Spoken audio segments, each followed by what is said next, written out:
जय माँ गायत्री। गुरुदेव की अमृतवाणी में गुरुदेव आगे कहते हैं कि प्रसन्नता ही असली अध्यात्म है। मित्रों, ब्रह्मवर्चस्व तो उनके पास नहीं है, लेकिन बाकी 6 चीज़ें उनके पास हैं। जहाँ कहीं भी जाइए, शरीर फौलाद जैसे ढले हुए, मालदार आदमी, मजबूत आदमी, ताकतवर आदमी, पैसे वाली आदमी, आप देख लीजिए, भगवान की सारी कृपा उनके पास है। जापान में आप चाहें जहाँ अंदर जाकर देख करके आइए। स्वामी रामतीर्थ ने कहा कि देखो तो सही, यह मालदारी कहाँ से आ गई, कौन सी भगवान की कृपा हो गई, हमारे हिंदुस्तान वालों पर नहीं हुई और जापानियों पर हो गई। क्या वजह है? उन्होंने फैक्ट्रियों में जाकर देखा कि प्रत्येक फैक्ट्री में 2 राक्षसों में कुश्ती हो रही थी। 2 पहलवान अखाड़े में मजबूती के साथ लड़ रहे थे। फैक्ट्री में एक मशीन लगी हुई थी और एक मजदूर खड़ा हुआ था। मशीनें भी तेल की बूंदों के रूप में पसीना टपका रही थीं और मजदूरों को भी पसीने टपका रहे थे। अपनी पूरी ताकत से ड्रिल मशीन और लेंथ मशीन के ऊपर इस तरीके से मुस्तैदी से लगे हुए थे मानो दोनों एक दूसरे को चैलेंज कर रहे हों। मशीन आदमी से कहती है कि हम तुमको थका देंगे, और आदमी मशीन से कहता था कि हम तुमको थका देंगे। दोनों आपस में इसी कदर लड़ भिड़ रहे थे। स्वामी रामतीर्थ लाल पीले कपड़े पहन करके गए थे। लोगों ने मजाक उड़ाया और कहा कि जापान में तो कोई ऐसे कपड़े नहीं पहनता, जापान में तो कोई व्यक्ति सिर मुड़ाकर नहीं रहता। उन्होंने देखा कि यहाँ कौन आदमी आ रहा है। लोग हंसे तो जरूर, लेकिन फिर से मशीनों के काम में लग गए। यही नज़ारा उन्होंने सारी फैक्ट्रियों में देखा। प्रत्येक मजदूर उसी मुस्तैदी से काम करता हुआ पाया गया। मालूम पड़ता था कि जैसे सारे के सारे आदमी मशीनों में ढले हुए हों और मुस्तैदी से काम कर रहे हों।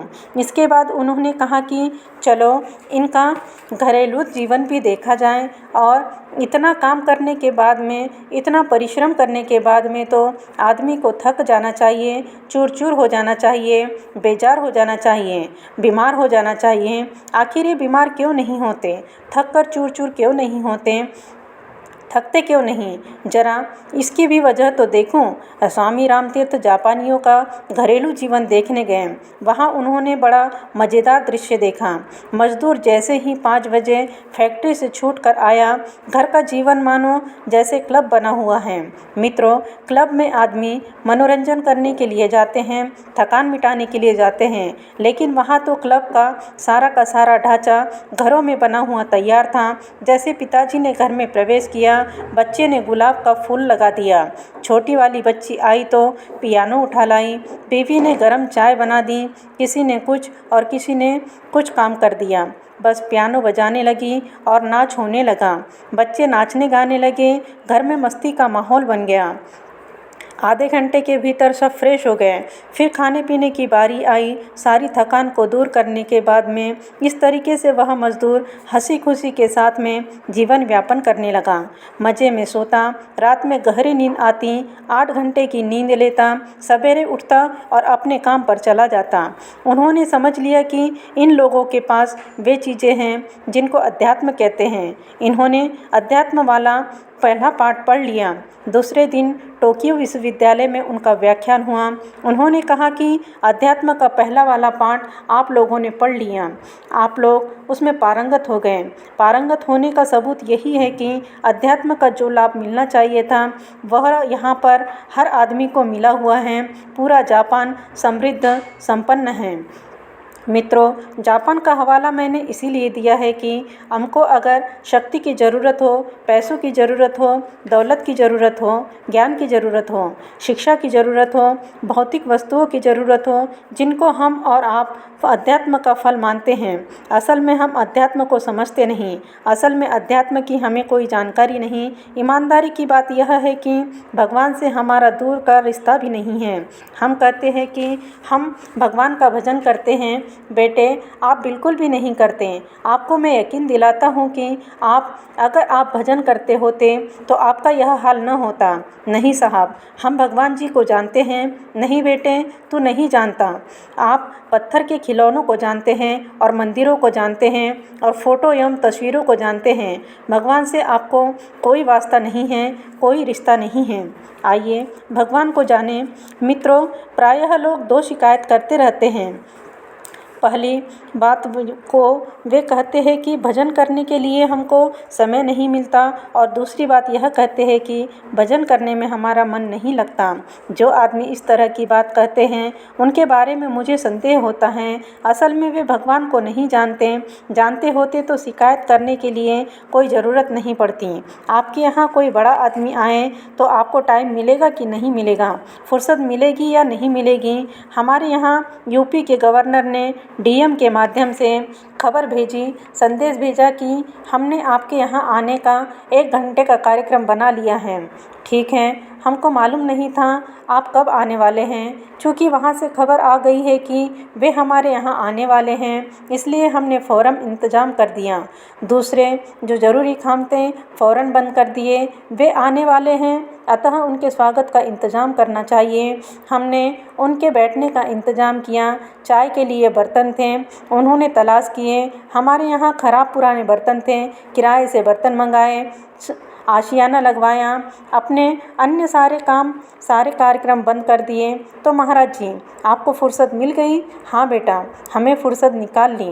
कई ज़रूरी काम थे, चिट्ठियाँ लिखनी थी, लेख भी लिखना था लेकिन इन्हें कल लिख देंगे। अभी नहीं जाएंगी तो कल चली जाएंगी। कहाँ भागी जाती हैं? इस तरह हमने समय निकालकर सारा इंतज़ाम कर लिया। मित्रों, आपके पास बैठने के लिए भगवान आए और आपको यह कहना पड़े कि हमको फुर्सत नहीं है, तो इसका क्या मतलब है? इसका मतलब सिर्फ एक ही है कि भगवान से आपकी कतई जान पहचान नहीं है। आप यह बिल्कुल नहीं जानते कि भगवान बंदर को कहते हैं या आदमी को कहते हैं। भगवान को यदि आपने जाना होता तो आपको यह न कहना पड़ता कि अनंत शक्तियों के स्वामी, अनंत ज्ञान के स्वामी, ऊंचा उठाने वाली शक्ति के पास बैठने की फुर्सत आपके पास नहीं है। नहीं महाराज जी, मेरा मन नहीं लगता। जाहिल कहीं का, मन नहीं लगता? अच्छा, देखते हैं कि आपका मन लगता है कि नहीं। मैं नोट फेंकता हूँ, ज़रा इन्हें गिनकर बताना। अगर आपकी गिनती सही होगी तो जितने रुपए 1 घंटे में आप गिन लेंगे उतने रुपए मैं आपको दे दूँगा। अगर गिनती सही नहीं होगी तो नहीं दूँगा। देखना, ठीक से गिनना। हाँ महाराज जी, ठीक से गिनूँगा। क्यों बेटे, नोट गिनने में मन लग रहा है कि नहीं लग रहा है? हाँ महाराज जी, मन लग रहा है। नोट उठा कर रख रहे हैं। हमारा ध्यान और कहीं नहीं जाता, केवल नोट गिनने की तरफ लगा है। मित्रों, भगवान के पास बैठने की बात आप समझते होते तो यह शिकायत नहीं करनी पड़ती कि हमारा मन नहीं लगता। मन उसमें लगता है जिसको हम प्यार करते हैं, जिसकी हम इज्जत करते हैं। मन कहाँ लगता है? क्यों साहब, दुकानदारी में मन लगता है? हाँ साहब, दुकानदारी में लगता है। सवेरे चाय की दुकान खोलते हैं, 5:30 बजे वाला पैसेंजर आता है, हम उस पर निगाह रखते हैं। भाई साहब आइए, हमारे यहाँ चाय तैयार है, देखिए कैसी बढ़िया चाय है। 40 पैसे में सब जगह मिलती हैं और हम 35 पैसे में दे देते हैं। आइए तो सही, बैठिए और इसे चक्कर देखिए। पैसे पीछे देना, इसमें मन लगता है, लेकिन भजन में मन नहीं लगता। क्या कारण है बेटे? कोई कारण नहीं।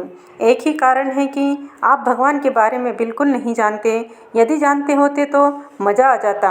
हमको जानकारी का अभाव है, लेकिन हम क्या कर सकते हैं।